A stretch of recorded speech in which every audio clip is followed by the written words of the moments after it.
Hello, welcome to Fill the House. It's time for another Major Spoilers.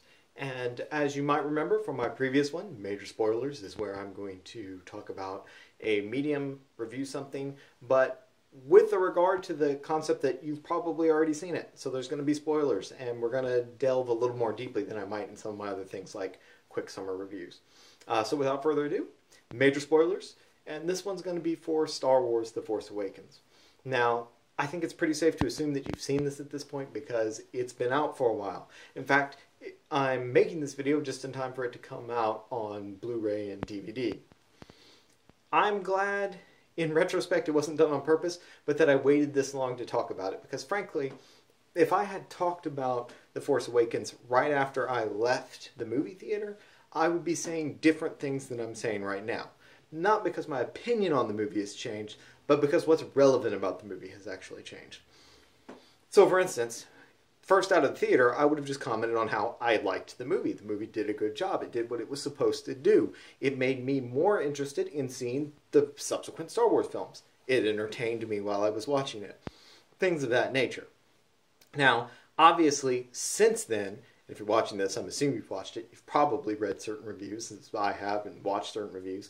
The controversy that's come up is over just tangled politics, and there's always, in this day anymore, in the internet age, there's always backlash to anything. If it gets popular, there's going to be people who hate it, and they'll figure out a reason why. Star Wars was no exception. I think, from my opinion, there's really not a great objective reason to dislike this film. A lot of people, of course, say it rehashes Episode 4, the whole trilogy, but primarily Episode 4. It rehashes this, it's not original enough, etc., etc. These are all things which I think needed to happen. J.J. Abrams, Disney, just Disney in general, needed to display that, look, we can make a Star Wars movie. And from there, you have a jump-off point. If Episode 8 is basically Empire rehashed, then I think that becomes a valid concern. But right now, I think it was more just, we need to prove that we understand what makes Star Wars, and we can do it. You can debate how well that was done, but to me, it's not a huge problem that it was a lot of retread over something we've already seen before. Particularly since it wasn't not entertaining. It might have been a little bit of a retread, but I still had fun watching it. I enjoyed watching it. I will watch it again. You know, that kind of thing. It's not going to stop me from doing that. I think of Mad Max Fury Road, which came out and won several awards at the Oscars. Congratulations to it. Should have won Best Picture. Didn't. There's many ways in which that was just a retelling of Mad Max stories which we'd heard before. But the fact of the matter is that when it's well done and it's entertaining and it keeps you engaged, you can do that. It's only when you bore the audience that I think that becomes a huge problem within a franchise. Behind me, you'll see I've got hordes of Redwall books.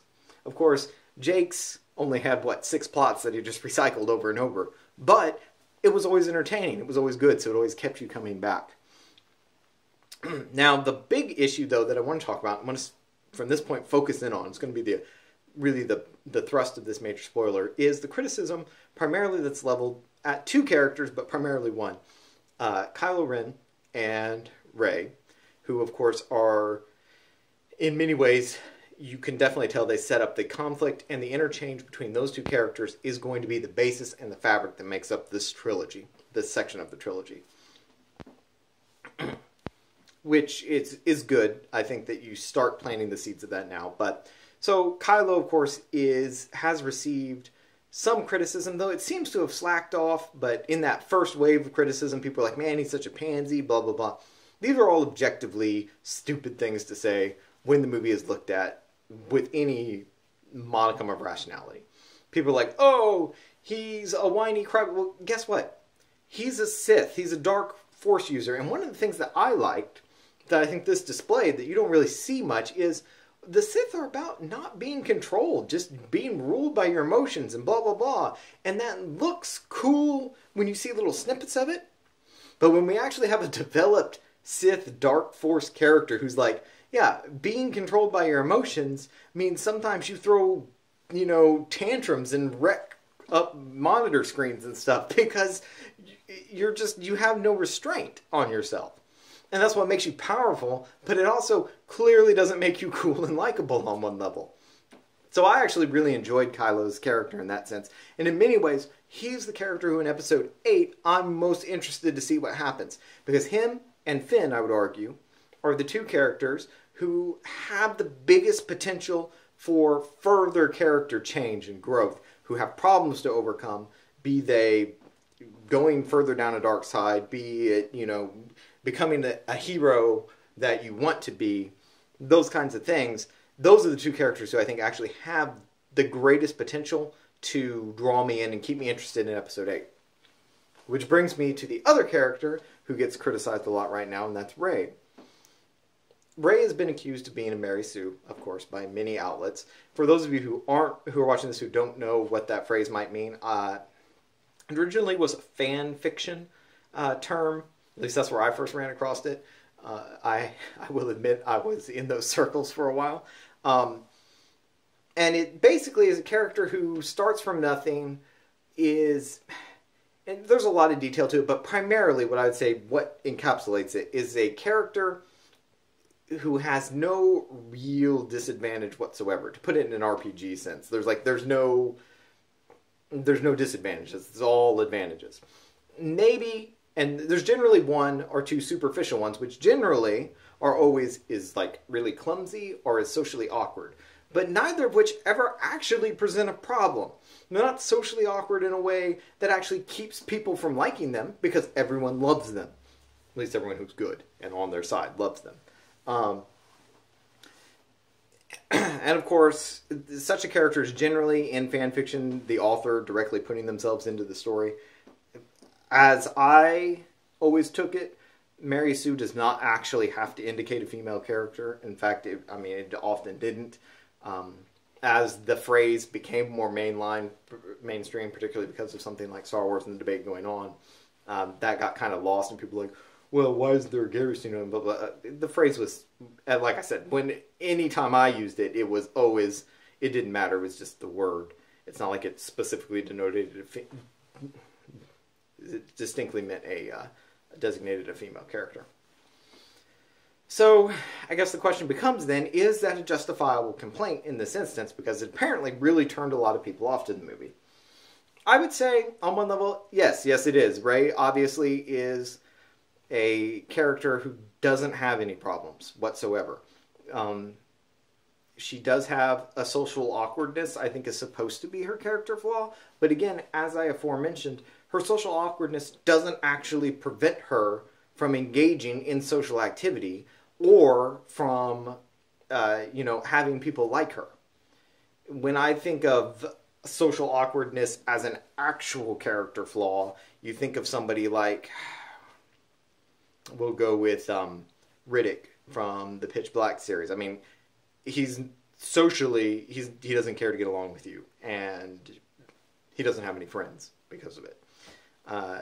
That's more where I think that would fall into. This is just kind of in GURPS terms, it's a 1-point quirk. It's not like it's an actual disadvantage on her character sheet. And so, really, so that's what people have been critical of, and I would agree that that's the case, but I don't actually think, in the context of Episode 7, it makes her an unlikable or wasted character. What I do think is that it's going to limit her participation in future entries into the series, but I'll touch on that in just a second. Rey really is, at this point, what I would consider to be something that's becoming more common, is the feminist hero. And I say that in the same way I might say something, a character is a Nietzschean hero, or something where there's a specific challenging goal that goes along with that character. And that's what creates that. And I think for Rey, how she represents it is the only real challenge Rey has in Episode 7 is believing in herself and finding, and trusting her own power within the context of a system that discourages that. And that second part of it isn't so much in episode 7, but it's definitely her biggest hurdle is just learning to believe in herself. Once she does, she is unstoppable. She has overcome the only character challenge she actually possesses. Now, here's the thing. Like I said, there's going to be a lot of people who will start debating with me now and say, yeah, blah, blah, blah, blah, blah. My point is not that makes her a bad character. In fact, it made her very compelling in the movie she was in. What it doesn't do, at this point, you think of, like I mentioned, Finn or Kylo Ren, Ben Solo. They have character struggle that still needs to happen in episode 8. Rey doesn't have that anymore. What's her character struggle going to be in episode 8 that makes me actually interested in seeing her story continue? There is none. None that struck me. I didn't walk out of the theater saying, gosh, I hated Rey in that movie, but I also didn't walk out of the theater saying, man, I can't wait until episode 8 to see what happens to her. I said that about several other characters, but not her. Why? Because she's already done. Her story's over. She has reached and overcome the only challenge that was set before her, which was learning to believe and trust in herself. Now, you could argue, well, she's going to have to learn to do that even more. Well, that's where you start to retread in the bad way. The way where I've already seen this happen, and I don't need to see it happen again. So, in that sense, I think they painted themselves into a corner with Rey by making her that feminist hero. Much the same way a Nietzschean hero, of course, after they learn to exert their will, what more? The only thing after that is bigger and badder problems just get presented, and they just do the same thing again and again and again, instead of them actually, having to grow and change as a character. Rey will never have to change as a character at this point. So that being said, though, there are a couple things that I feel you could do in episode 8 which would make me care about Rey again.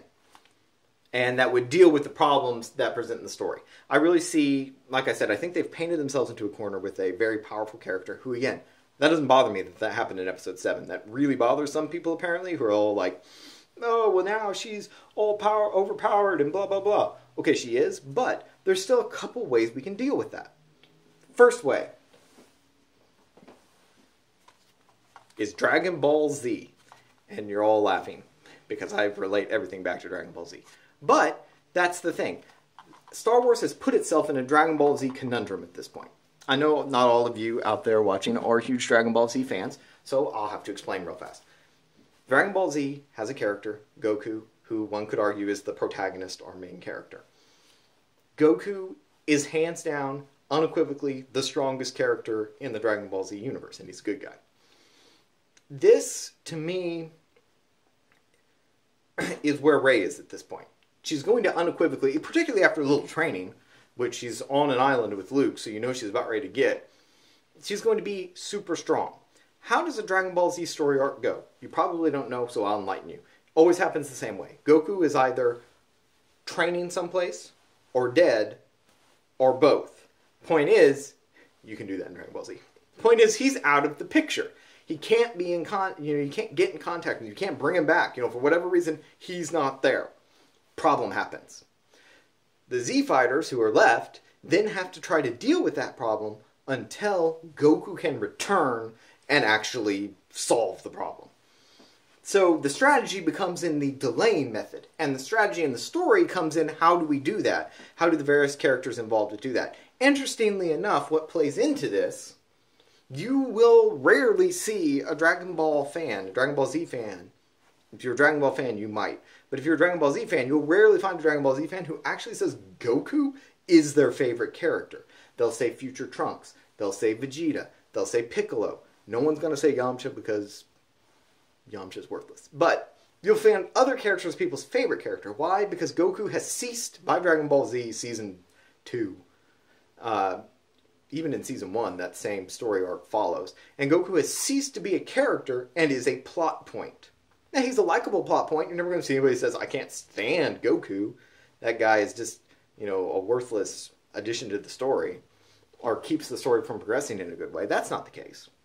But we clearly see that he's no longer the focal character, the one who grows and changes, that is now Vegeta, it's Piccolo, it's Gohan, it's those supporting characters who then become our favorite characters because they're the ones who are growing and changing. Rey's in that situation.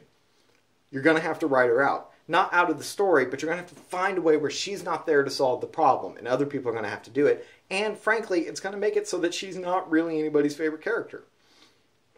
She might still be, but she's not in the same way as some of these other characters. I don't necessarily think that's a bad thing. Goku's still a phenomenal cultural icon. I obviously love Dragon Ball Z. I love Goku. But it's definitely a different approach to a character. And I'm not sure Disney's going to want to do that with Rey. And I will say that the same kind of people who are praising Rey in Episode 7 and the Where's Rey movement and all that are going to be really upset if she doesn't show up that much in Movie 8. Or at least if her contributions to Movie 8 are more off-training while problems are going down over here and she's not involved with it. And we could debate whether or not that's justified, but frankly, it's the only way you can write the story. My other thing, we're going to drift into a different kind of spoiler territory. This is the spoiler territory where I'm making suggestions and where I think, how I think things should go. Right now, the criticism of Kylo Ren has been that he's not actually all that powerful. It's just like he's not powerful. He's not scary as a villain because he's not always in control and blah, blah, blah. Okay, let's accept that. Rey, says another group of people, or sometimes the same group of people, is overpowered. She's, too strong, etc., etc., etc. Okay, let's accept that for just a moment. I'm about to give JJ more credit than I think he's actually due. I don't actually particularly care for JJ Abrams, so just know that going into it. But what we have on, one of my friends commented and wrote a very good article, very good review, which I actually agree with a lot of what it said, and it talked about how JJ doesn't understand the Force, fundamentally. Doesn't understand the ethos, the ethics of Star Wars. And that being a Sith Lord, being a Dark Jedi, is more than just shooting Force lightning out your fingers and using a red lightsaber. A Jedi, a light side Force wielder, does not attack with anger, aggression, and revenge. Which are things that are definitely put up as motivations of Rey in her last fight. And this person was saying that, you see Rey all of a sudden starts basically acting as a Dark Jedi in this battle with Kylo Ren, and we're expected to be okay with it because JJ doesn't actually understand that what she's doing is wrong. And that this is not an appropriate way to use the Force, and that she's essentially becoming a dark side user right there.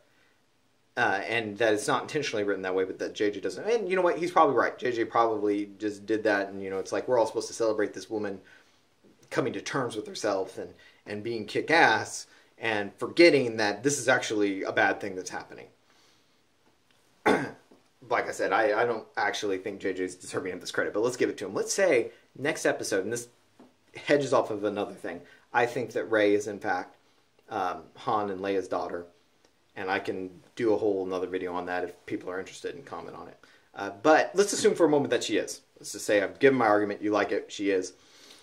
She then suddenly, as she realizes it in the I am your father moment of episode 8.